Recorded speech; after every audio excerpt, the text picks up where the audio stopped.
binjira mu rugo rw'intama atanyuze mu irembo,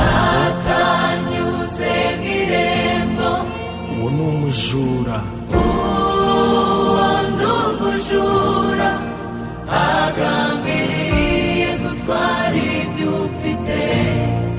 winjira mu rugo rw'intama, Winjira mu rugo rw'intama atanyuze mu irembo. Uwinjira mu rugo rw'intama atanyuze mu irembo, uwo ni umujura kandi agambiriye gutwara ibyo ufite. Ikaze mu ndirimbo y'umunsi.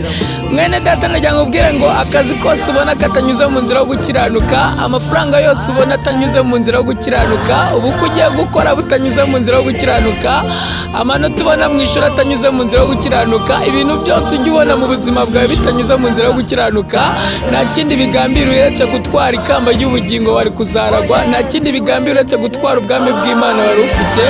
Ariko ndagira ngo ubwire ngo umujura ntazanwa n'ikindi keretse kwica, kwiba ndetse no kurimbura.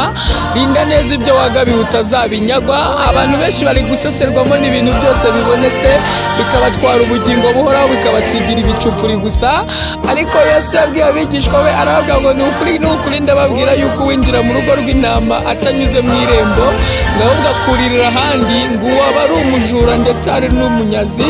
Ndagira ngo cunga neza ibintu biri kuguseseramo rwihishwa, bigenda bikubwira ngo nta birenze, ngo nibi bikore, uzasanga ari abajura bakwinjiriye, maze ubirukane. Yesu akunyurire mu irembo, aguhe ubugingo buhoraho.